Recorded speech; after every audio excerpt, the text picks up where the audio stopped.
The VCS may be one of the greatest retro consoles ever made, but I don't want to ignore some of its less popular but also great competition of the era.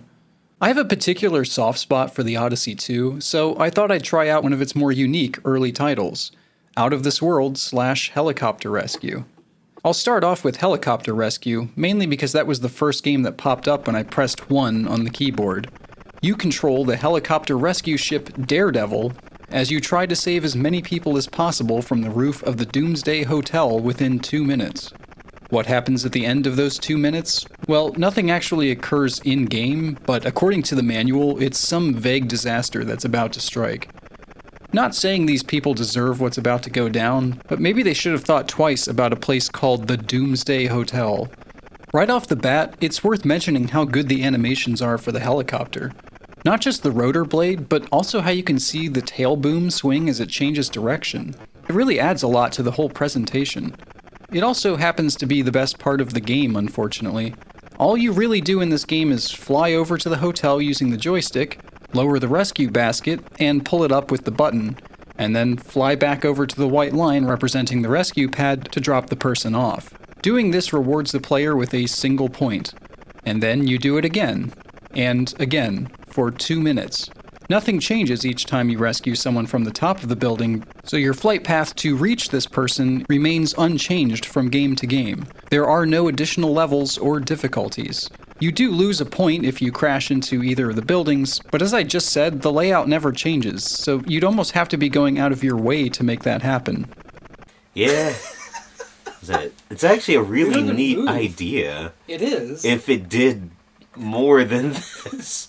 That's just how it ends. Okay. You just rescue the same person over and over. Now, I've talked about my issues with time-based single-method scoring games like Starship or Night Driver, but this is perhaps the most obvious example of why I just don't think it works very well.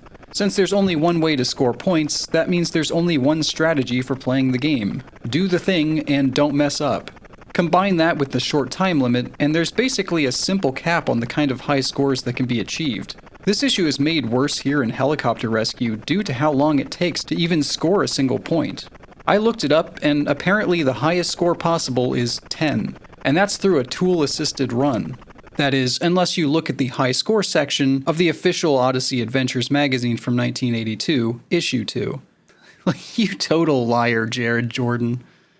Well, here's hoping the other half of this package is a bit better. Oh, what's happening wow. here? What the... Oh, no. Oh, I guess we died. Okay, hold on. Let me read the thing at heck? least. You're inside the capsule of an electronic spaceship.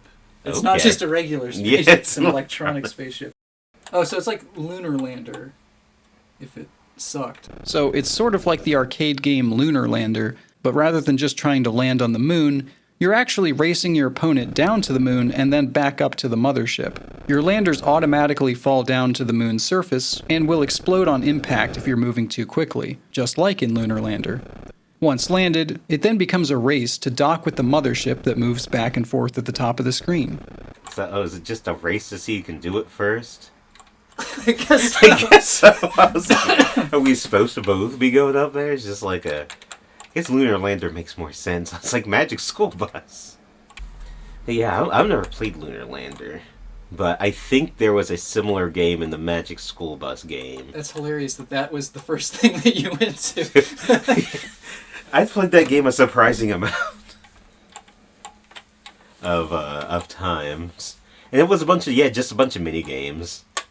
And it was something like this, landing on a planet. One of them was a really weird, like, where you had to shoot the planets around the sun to get them to stay in orbit, and if you shot them off, they flew off into space.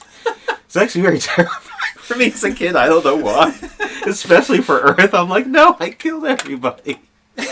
You have to fire the lander's retro rockets in order to slow your descent or take off to the mothership, but doing so uses up fuel. You start every game with 50 megajoules of energy, and you get some energy back by successfully landing on the surface or by docking with the mothership. The first player to reach 10 points wins the game. So that's the core premise of Out of This World. There are 3 different gravity settings to choose from based on the Moon, Mars, and Jupiter's gravity, which represent the easy to hard difficulties respectively. They can make things like the initial landing a bit harder, but the real challenge here comes from the mothership's constant changes in speed or direction, which at least gives the game a little bit of variety. It can also be fairly easy to build up too much momentum when taking off from the moon's surface, and then just go off screen completely. Flew off screen. Well, okay. Oh. Okay, so there's some interesting physics with how far you come. Like, yeah, it takes more gas once you're got a lot of velocity going. Sometimes flying off screen will just make the game decide you've crashed. Not sure what that's all about.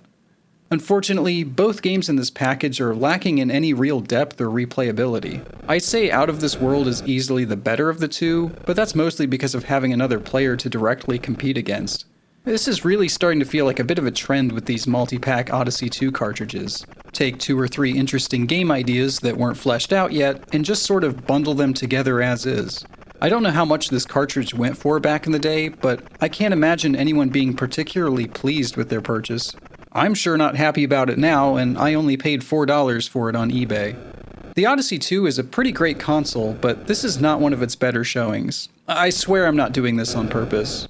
I'll get to some of its classics later, but I'd say this is certainly one of the weakest games I've tried on the system.